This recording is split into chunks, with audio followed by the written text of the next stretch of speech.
James the second best. James and Edward are engines of the same size. They both have black funnels, buffers at the front, and tenders at the back. And they are both engines on Sir Topham Hatt's railway. One morning, Sir Topham Hatt brought a photographer to Tidmouth Sheds. "This year, there is to be a holiday poster for the railway," Sir Topham Hatt said, "and I need an engine to be on the poster." All the engines were very excited. James was sure his photograph would be taken. "I will look wonderful on the poster," thought James. "The engine on the Sodor Railway poster will be Edward," announced Sir Topham Hatt. Edward was delighted. But James couldn't believe it. He was sure a red engine would be just the thing for the poster. The photographer tried to take a picture of Edward, but James got in the way. "James, leave the shed now," ordered Sir Topham Hatt. James puffed sadly away. Soon the posters were seen all over the island. But James still wanted to be the poster engine. "I wonder why Edward was chosen instead of me," James puffed.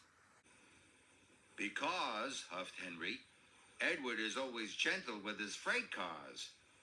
And he doesn't mind doing the dirty jobs," puffed Percy. "And he's always on time," chuffed Thomas. James was cross. "I can do all those things too," pouted James. "I'll show you that I'm good enough to be on the poster." And he chuffed away. The next day, Edward and Thomas were working in the yard. Edward shunted his freight cars softly and smoothly. When James arrived, he shunted his freight cars softly and smoothly too.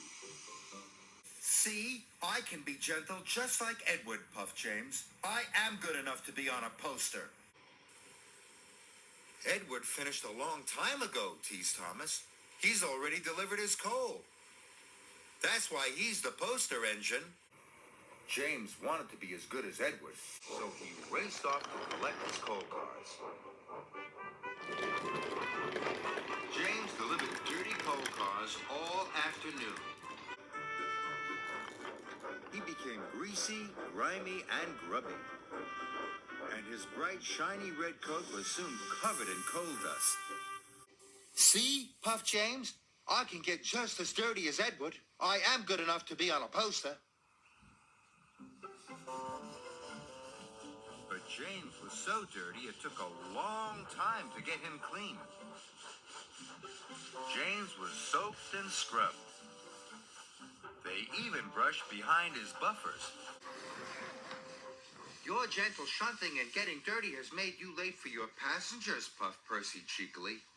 "Edward is always on time. That's why he's the poster engine." Then James had an idea. "If I take Gordon's express line instead of the branch line," he thought, "I will arrive before Edward and collect my passengers first. That will show everyone I'm good enough to be on a poster."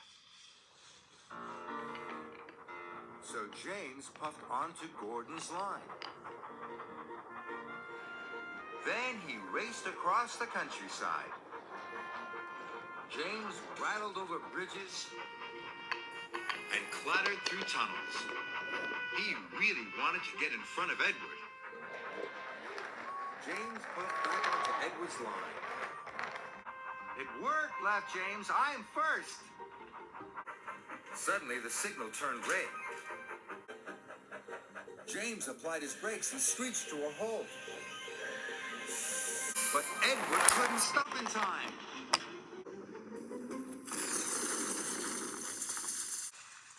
"Sorry," puffed Edward. "I didn't have time to stop." "Don't worry," moaned James. "It was my fault for pushing in." You're finally in a poster, chuckled Thomas. Maybe you are good enough after all. But James didn't feel very good. He felt very silly. Soon, Emily arrived with Sir Topham Hatt.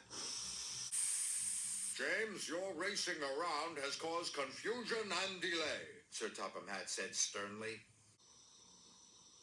Yes, sir. Sorry, sir. James puffed sadly. Edward, your cylinder has been damaged. You can't take the children to the seaside today. The children at the station were very sad. But we wanted to ride on the poster engine, the children cried. James felt worse than ever. Please, sir, James puffed. If I was a back engine, all the children could still ride on Edward. What a wonderful idea, said Sir Topham Hatt. Edward and his passenger cars were very heavy, but James pushed them slowly to the seaside. His pistons pumped and his axles ached, but James pressed on.